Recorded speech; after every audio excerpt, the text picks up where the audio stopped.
Hello and welcome to my webinar today on UK university applications.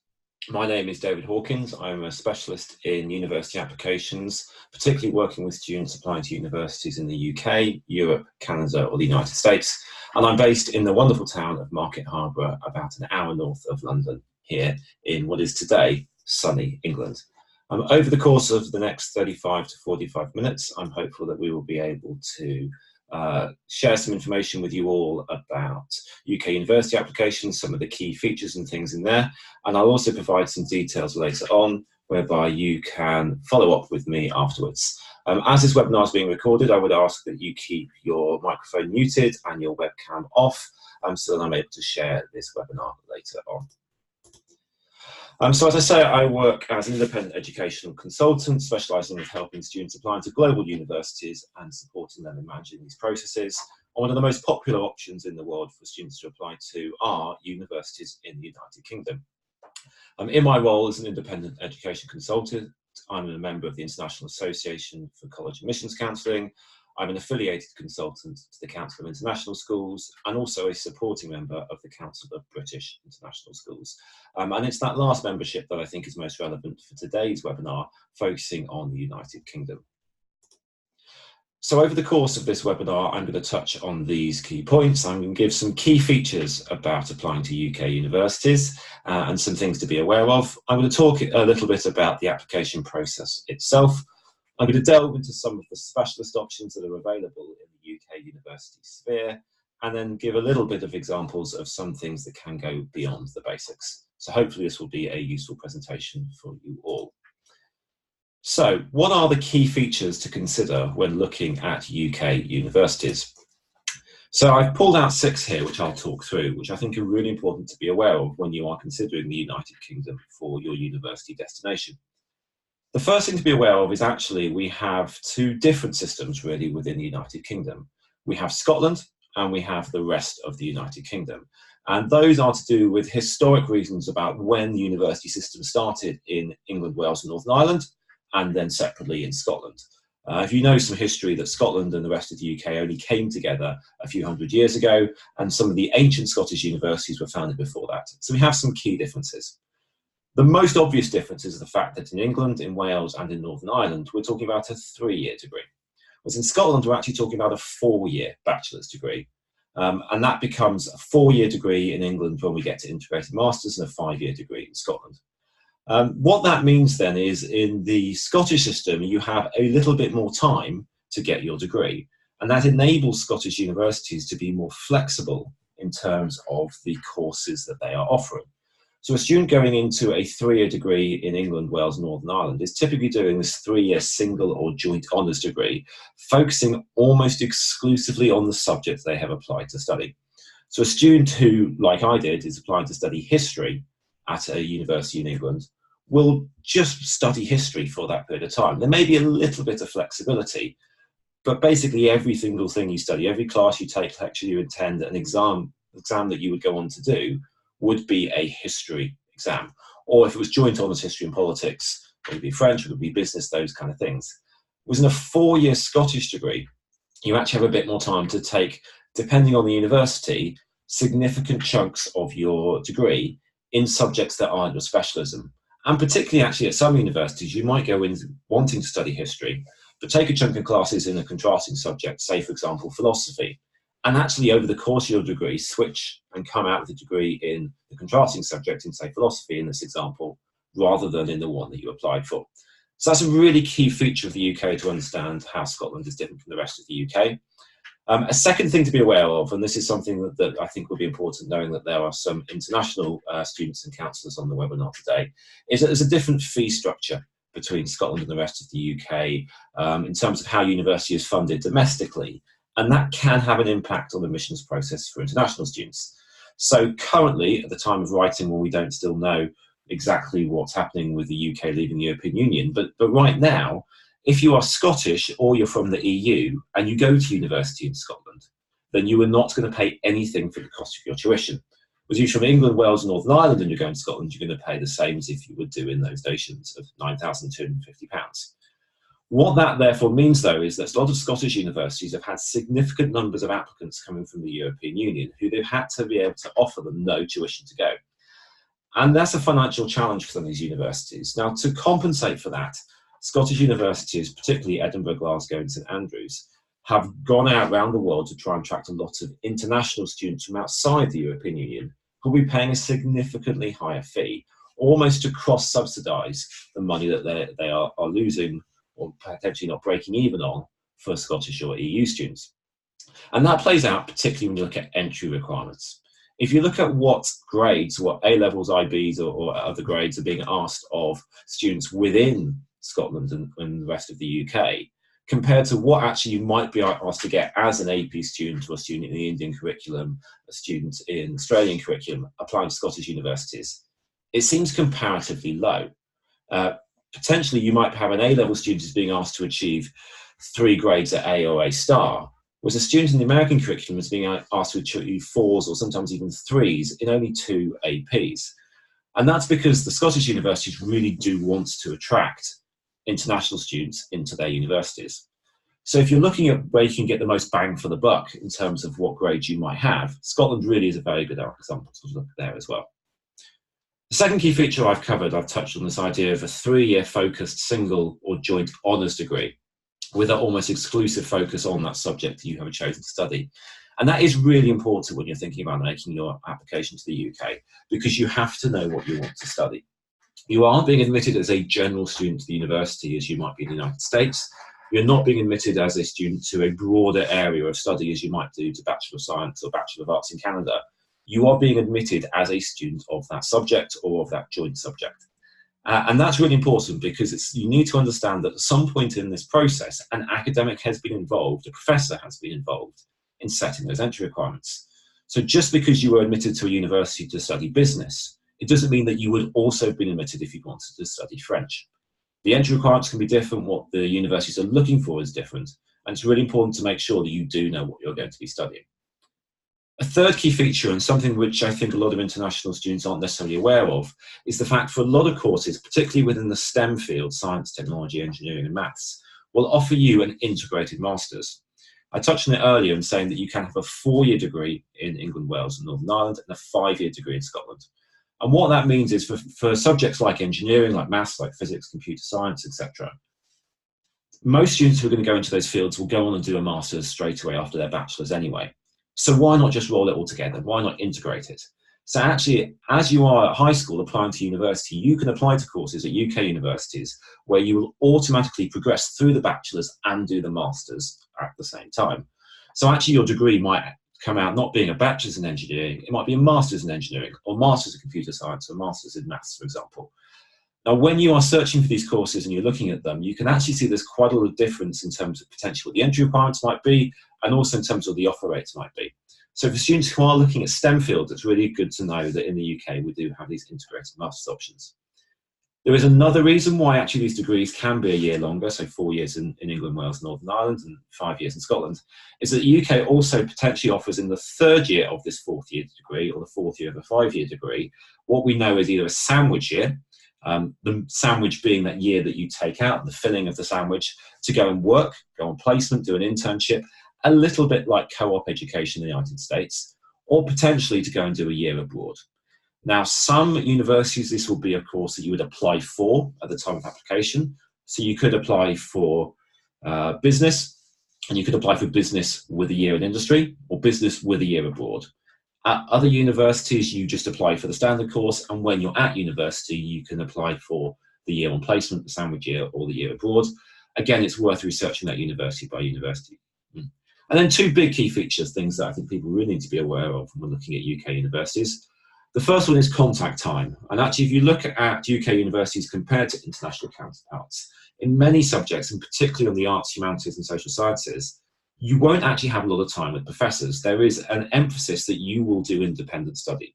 So though you might be expected to do 35, 40 hours a week, a significant chunk of that is you on your own reading for a degree. It's a term that we use a lot here in the UK. What are you reading at university? And though we gloss over it, it does actually mean there is an expectation that you will be reading, that you will be doing independent study. So if you are someone for whom that sounds ideal, the UK may be a great option. But if you're expecting to be in class in UK universities as much as you might be in other countries, then you need to reevaluate that. And then the final key feature is the fact that our selection process is almost exclusively going to be done on your achievement in externally assessed exams. The UK university system is primarily designed for students within the UK, and our system is based on studying courses of study for a couple of years and taking exams at the end of those courses, be that the A-levels in the UK, be that Scottish Highers and Scottish Nationals in Scotland, and indeed other things like the IB that are offered as well. So our selection process is going to focus entirely on what are you going to get in those exams. And however nice it might be to look at a university and think, I really fit that, but I don't quite have the grades that they're asking for, I'm not predicted to get the grades they're asking for. If you're a long way off, there really is no point in applying. We are not running a holistic admissions process here in the UK. Fundamentally, the selection is based on your achievement in these tests, be they APs, SATs, ACTs, International Baccalaureate, A-levels, or indeed any other international qualification. And just to put some flesh on this, I pulled out an example here. This is from King's College London. And King's College London have put on their website here, and I pulled an example here, which is the Indian High School Leaving Certificate from the two different boards. So they're saying for courses where they would ask for a particular A-level combination, so at the top here, if they were asking for A-star, AA, achievement to A-levels, what would they ask students in the Indian curriculum to get? So you can see here in your class 12, they're looking for 90% overall, and so on and so forth. And also then down the bottom, if you were asking for a particular subject, so they say, in order to study engineering with us, we would want to see an A-star in maths. They'd want to see 90% in the maths course, again, in the higher school leaving certificate. And universities around the UK will have all these bits of data published for all the common international curricula that you can find, whether they might have it directly on the web pages so you can select a drop-down menu and see what the entry requirements would be for your curriculum, or whether you have to go to a special page like King's has just for your country. You go on there. Quickest way to find them is just to Google the name of the university, the name of the country, and the name of the requirements. So for this, you would Google King's College London, Indian High School Leaving Certificate, entry requirements, and you would find this page. So it makes it really clear as to what they're looking for and what the process is going through to select students for UK universities. So beyond those key features then, let's touch on how the application procedure works. It's a centralized process, so it's not like, again, in other countries around the world where you are applying directly to universities. On the most part, it's going to be a centralized process run by UCAS.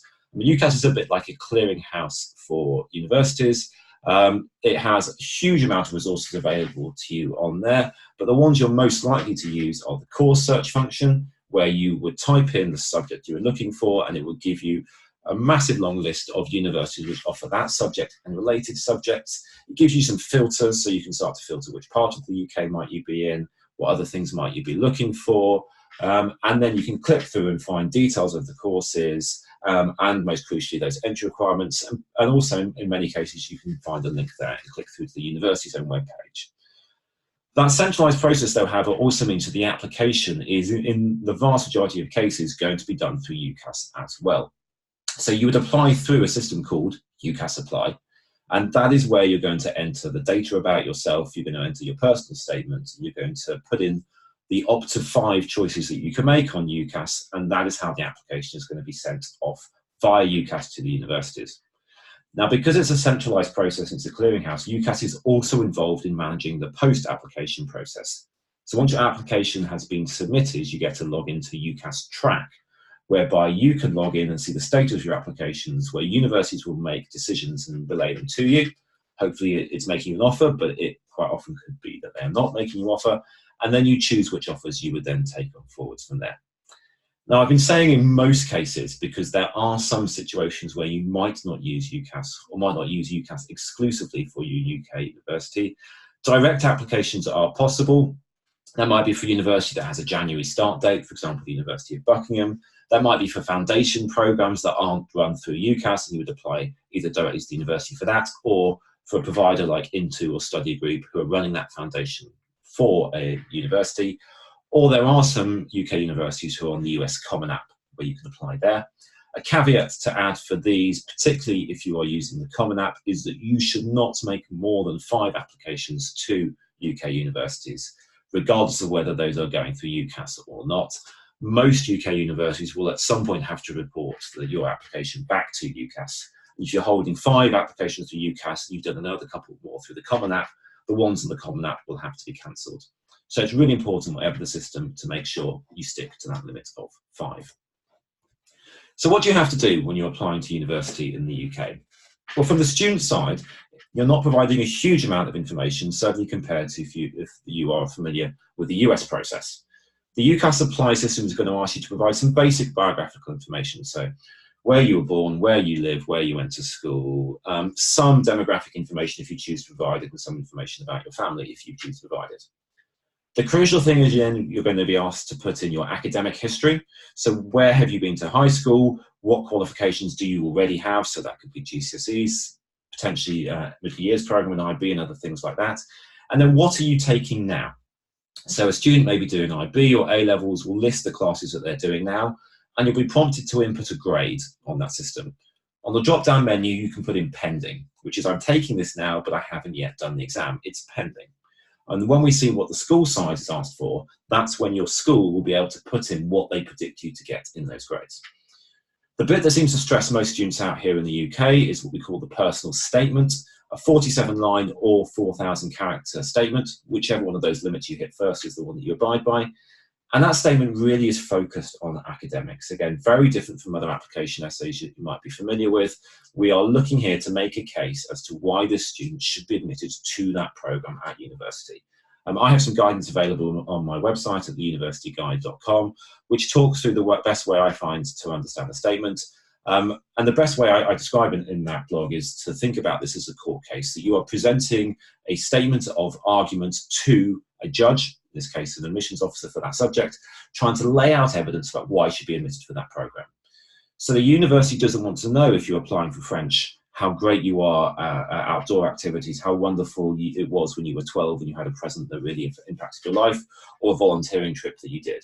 What they want to know is how good are you at that subject? What have you done that proves to us that you are academically capable of doing that course? So typically a personal statement will focus mostly on things you've done at high school. So you'll be talking about things you've done in your class, the most relevant classes that you've done. So if you're applying for engineering, it would be your maths class and your physics class. If you're applying for languages, it would be your languages classes. And then also things you might have done beyond school that link to that subject. So that could be travel, it could be a summer school, it could be an internship, it could equally be things that you read.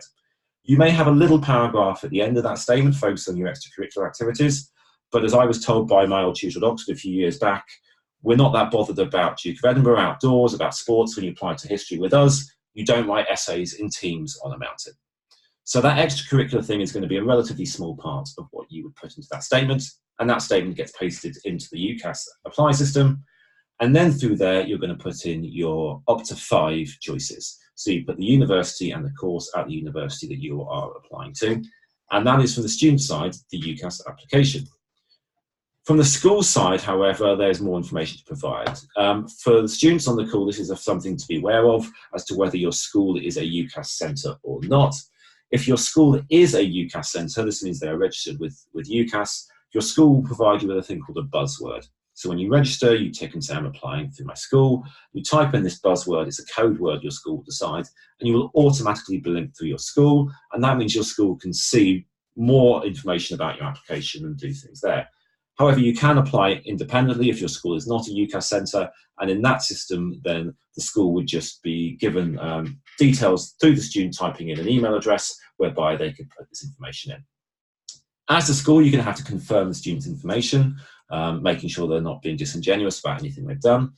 And similarly to the personal statement, you're going to have to provide this 47-line or 4,000-character reference, and again, very academically focused.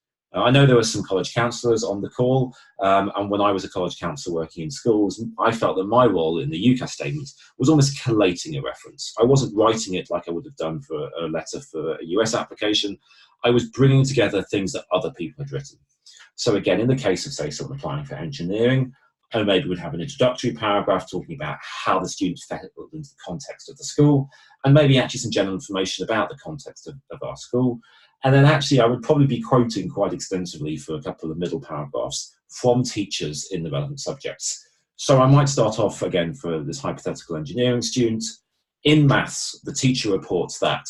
And potentially for the rest of the paragraph, just have good quotes taken from that teacher, whether that's from a school report, whether it's from something I've asked for specifically, talking about how good that student is at maths. And then maybe the next paragraph would be very similar. The physics teacher similarly comments that, and again, quote from there. I would then probably, after 2 or 3 of those paragraphs, and I feel I've made that case in my analogy here of making a case to a court, as to why the student is academically admissible to this program, with a little bit about their extracurriculars and other things in there. But in 47 lines or 4,000 characters, you don't have much space, and this is going to stay very, very academically focused. And then the last thing I would be asked to do as a school counsellor would be to add the predicted exam results. So if the student has put in pending, then I would put in those predictions. It can get a little complicated if the student is putting in that they are taking exams that you don't teach them at the school. So whether the student's self-studying for the AP, they're using SATs, ACTs, SAT subject tests. In that situation, as a counsellor, I would ask the student to try and provide you with some evidence. So if they're putting in a predicted ACT score, can you see a mock paper?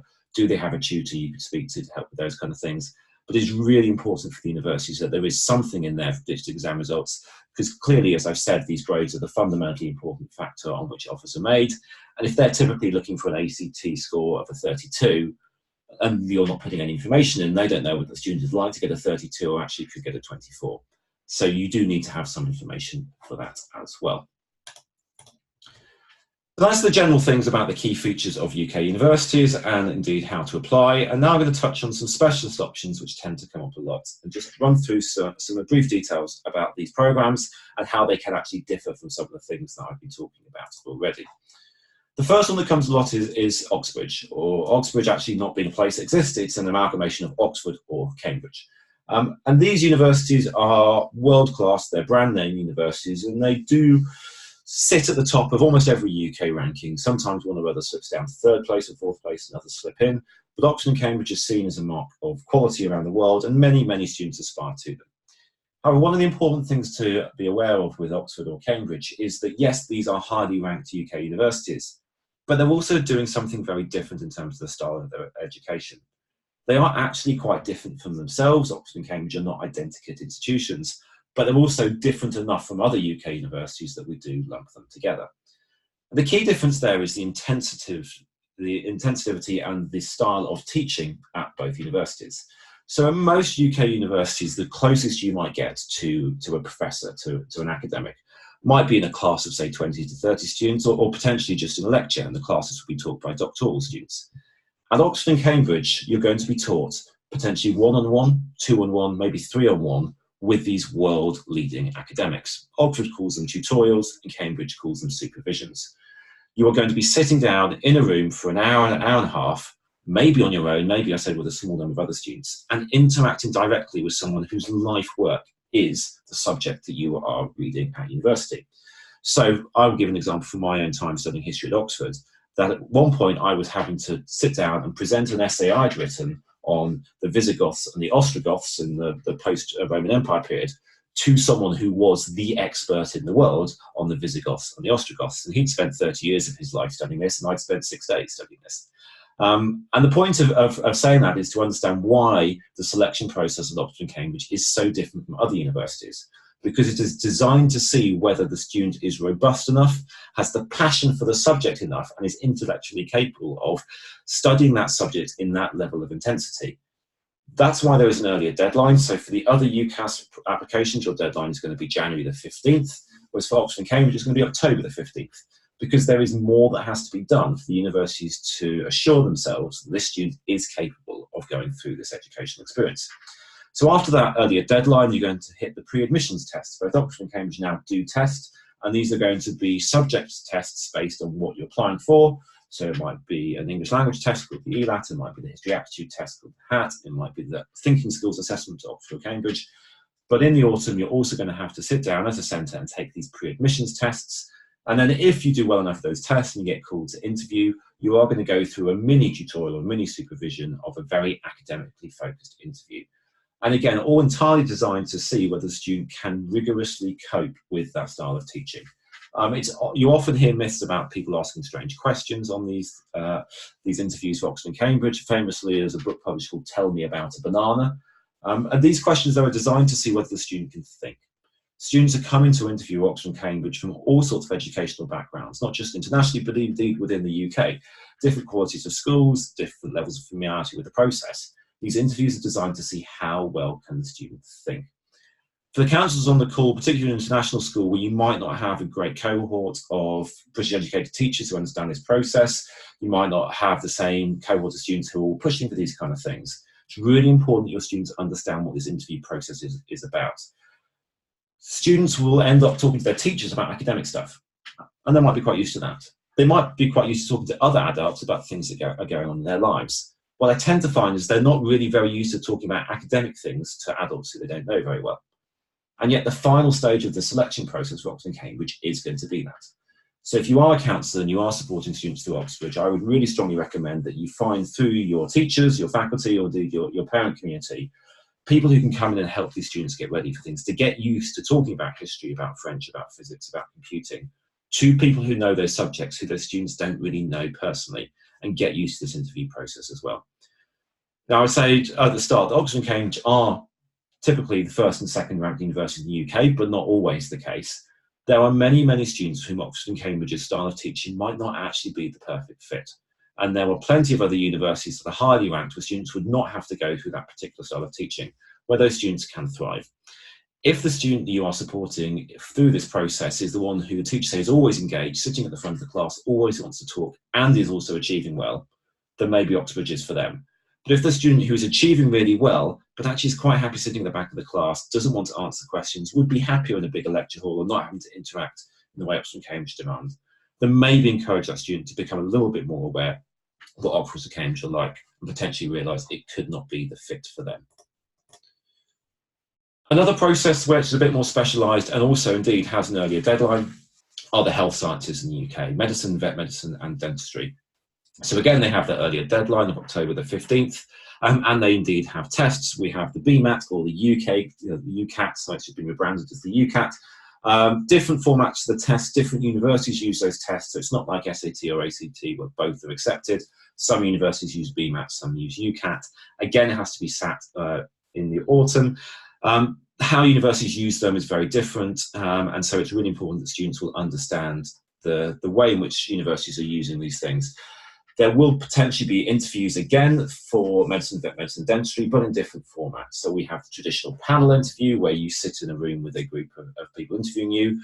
But quite commonly now we also have what's called MMI, multiple mini interviews, where students will go and do a number of smaller interviews, or indeed potentially role plays, over a period of time and be assessed on those. It's also worth flagging up that there are age and health restrictions for practicing some of these subjects in the UK. I don't want to delve too much into these subjects because actually the entry requirement for medicine at one UK university can be very different as it can be at another UK university. It's really fundamentally important for the students on the call who might be considering these, and for the counsellors on the call who are advising students. Your students need to do a huge amount of research into the particular way the universities they are considering are going to assess the applications. So some, for example, might have a hard cut-off from the BMAT. If you don't get over the score, we will not look at you. Whereas others might say, well, we'll give you a point score for how well you've done on the BMAT. We'll also give you a point score for how well you would do on the interview, how good your reference is, how good your statement is. Some are going to have very strict requirements in terms of GCSEs if students have them. Some are going to have very strict requirements in terms of how much work experience. So students really do need to spend a lot of time researching this. If the student is good enough to be considering medicine, hopefully they've got the skill set to do that. The Medical Schools Council of the UK has a great website which comes through some of this kind of stuff as well, which students could look at.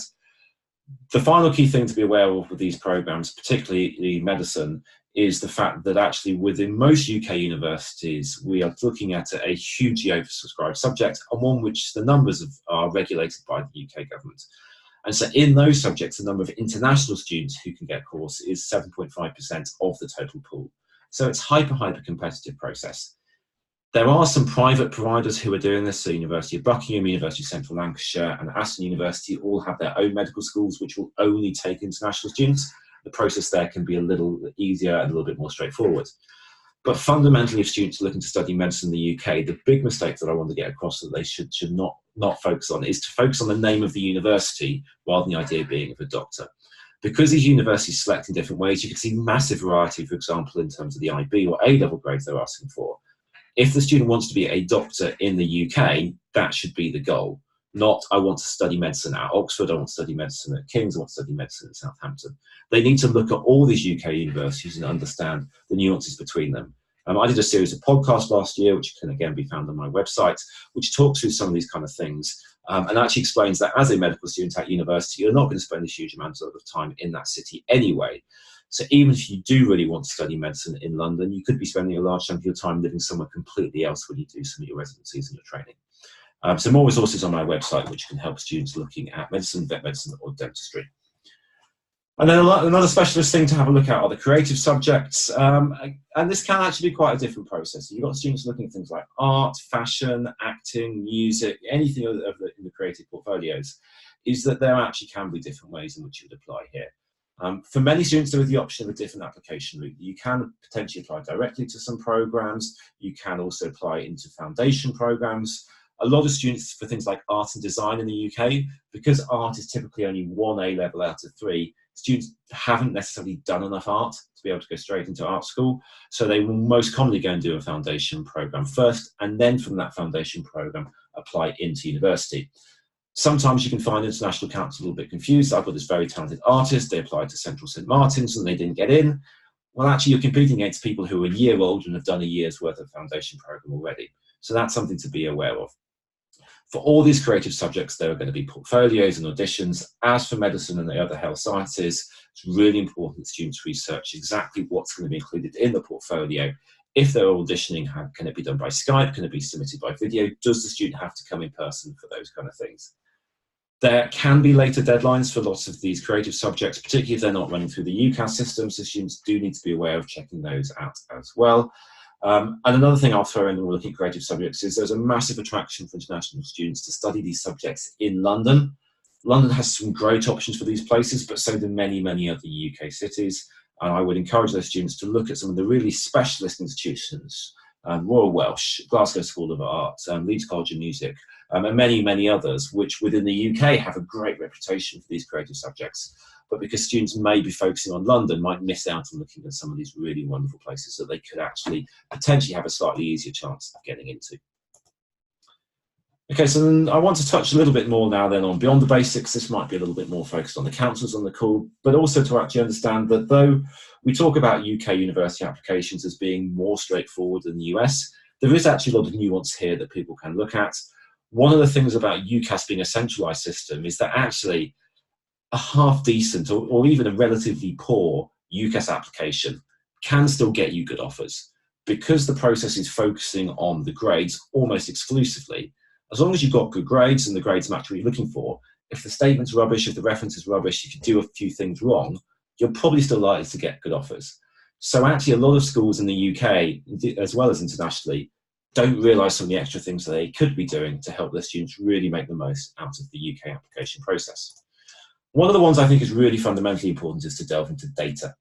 I did a Facebook Live yesterday, and I was talking about the use of data in university application procedures. And the UK is absolutely full of data about universities that people tend not to use. This is an example spreadsheet. It's the spreadsheet of a student of mine I worked with last year, one of the students I was an independent counsellor for, who was very keen in looking at different types of engineering at UK universities. So what I was able to pull out from here was a couple of pieces of data. I was able to look at what the A-level offer was. So you can see in the offer table here that across there's a range of universities offering different things. And I was pulling out the different courses available to the student in between studying mechanical engineering or aerospace engineering. So we could see whether there were different offers depending on which of those two choices he went down. I could also pull out the percentage of students who'd received offers for that course in the previous year. And you can see if we go down to University of Leicester, 100% of the people who applied for the course got an offer. As we look at, say, Bath for the Masters of Aerospace Engineering, 59% of people only got offers, so we can see that. I pulled out data here of the student satisfaction score. This comes from a thing called the National Student Survey in the UK, where students who graduated from the course are asked a huge amount of questions about what was it like to do the course. How good were the facilities? How good were the professors? How good was your feedback? Did you have access to help? And then I also put in the average starting salary. So you can see that actually are particular universities more or less well regarded within that industry in terms of helping you get starting salary as well. A lot of this data is available online through a website called Unistats, UNISTATS. So students and counsellors can use this kind of things. Other organisations, say for example Unifog as a platform, will pull some of this data out as well. But I think particularly as an international applicant to the UK, where you don't necessarily have the same sort of folk knowledge as those of us who've born and bred and educated in the UK have about universities, some of this data can be really, really important to understand how actually making a slightly different choice in terms of the subject, maybe looking at a slightly different part of the UK, really can open up some of your options. And particularly if you're as a counsellor here, if you're looking at this percentage of receiving offers and the 5 universities that the students apply to are actually not making a huge number of offers, then that might be something to counsel the student to try and put something on the list where actually the university is making a very high number of offers for that course. So there's a lot of great data on there, which I think is a good thing to look at beyond the basics.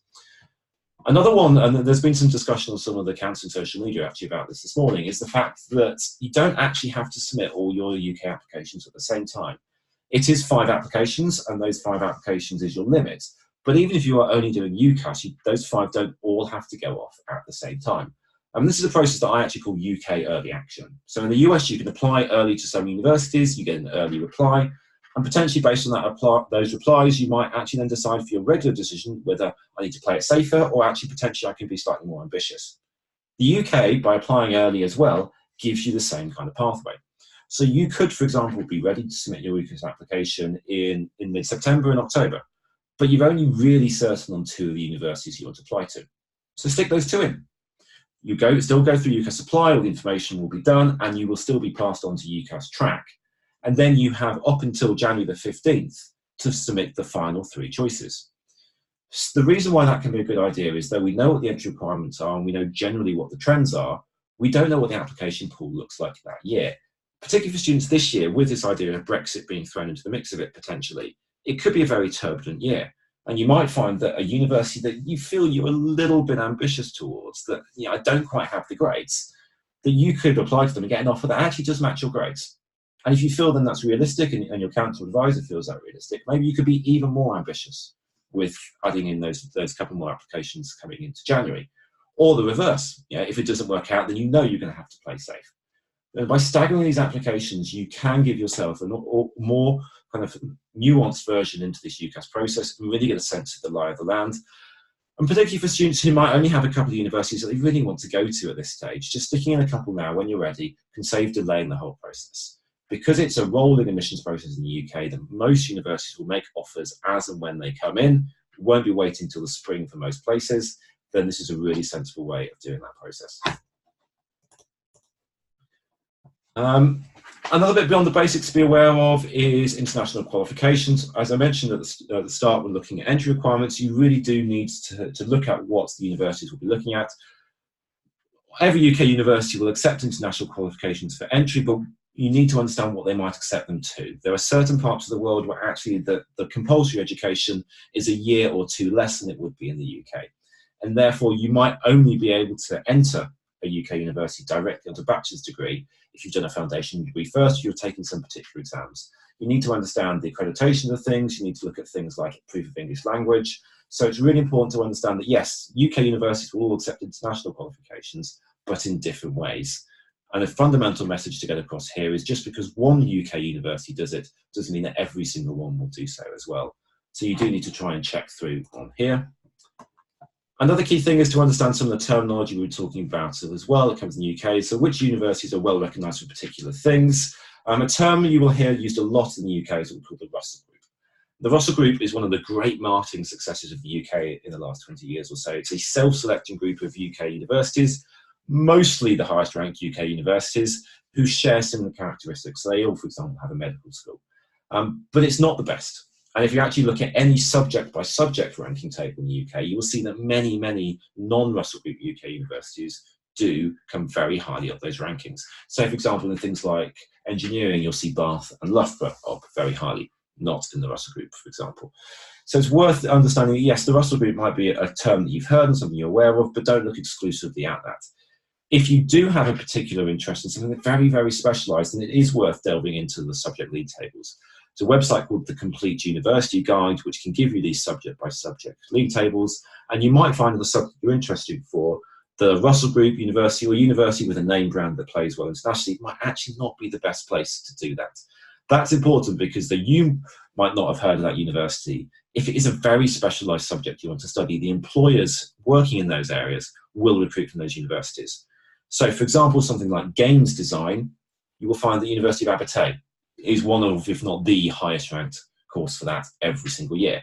And yet you probably wouldn't look at the University of Abertay for many other things. If you're looking for marine biology, the University of Bangor in Wales, very highly regarded for marine biology, partly because of its location on the coast, but you might not find it elsewhere. So looking at some of those specialised institutions, and then even in more detail, looking at places that just specialise in one or two areas of study. So for example, you've got some places like the University of Law, which only really do law and related things. You've got the University College of Football Business, which specialises in football and other sports related degrees, and not just studying sports, but the business of sports, marketing, those kind of things. You've got things to do with business programs, entrepreneurship programs. You've got ones that specialise more in the humanities, the arts and sciences. You've even got some new engineering schools starting up as well. So understanding if you have a specialist interest to look at those. And then, as I've mentioned, also the arts schools. There is quite a choice that students might have to make if you want to study something like theatre or music or art. Do you want to study that at a comprehensive university? So a university where there are people doing engineering and business and languages and politics and also these creative subjects? Or do you just want to go to a university where actually they are only teaching those creative subjects and go to an art school as well? Again, understanding the rankings within these subject categories can really help and flesh some of those points out. Beyond the basics, again, is there financial aid available for prospective students? Unfortunately, typically not for international students. There are some partial scholarships available. These are typically very small. There are some bigger ones at some places. Oxford and Cambridge can be quite generous in a very small number of cases. These tend to be tied to particular circumstances. So students who might come from a particular part of the world, might come from a particular social economic background, or maybe even their family have a job that comes with these kind of things. But it's very unlikely that these things will come through. And if you're looking at the UK thinking, I need financial aid as an international student to study in the UK, it's also sensible to also prepare for a more cost-effective backup. It's worth just touching on this a little bit for a couple of questions that come up in this as well. Just having a UK passport isn't alone going to mean you qualify to pay the lower fees in the UK and to borrow the money from the UK government. A lot of British families who suddenly get posted overseas get very surprised by this. But currently the law is that in order to qualify for the lower level of fees and to be able to borrow that money as a loan from the British government, not only do you have to have the passport for the UK and currently the EU, you also have to be resident within the UK or the EU for a particular period of time. There's a website called UK Kaiser, UKCISA. Counsellors and students, if you are in the situation, please visit that and find out more about it. And actually understanding also for EU students at the current period of time, Brexit may complicate a lot of this.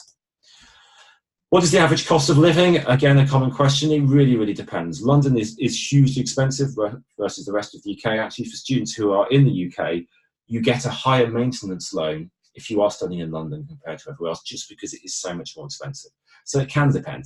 Also, living on a campus university versus living in a city can make a massive difference.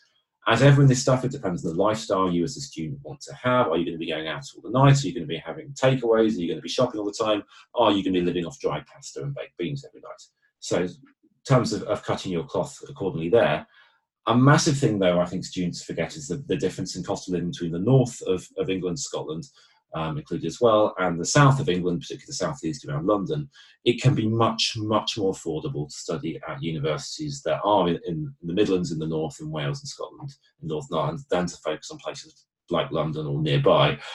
You'll be absolutely staggered by how much there is difference in terms of the cost of food, in terms of the cost of going out, and particularly the cost of private accommodation if you are prepared to look at some of these wonderful universities based in the north of England. Are students allowed to work in the UK while studying, after studying? At the moment, that's a very complicated situation, but this is in flux. Again, the British government is a little bit distracted at the moment with things going on with Brexit, but there have been quite significant moves and some proposals put forward to bring back the post-study work visas. And I would imagine for students on this call now, students considering things, that will have changed coming forwards.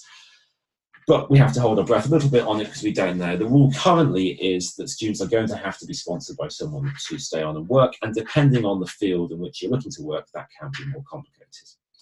Is it still advantageous to hold an EU passport? At the moment, yes, because of the fee situation, but in the third question here, what will be the implication of Brexit? That is going to change.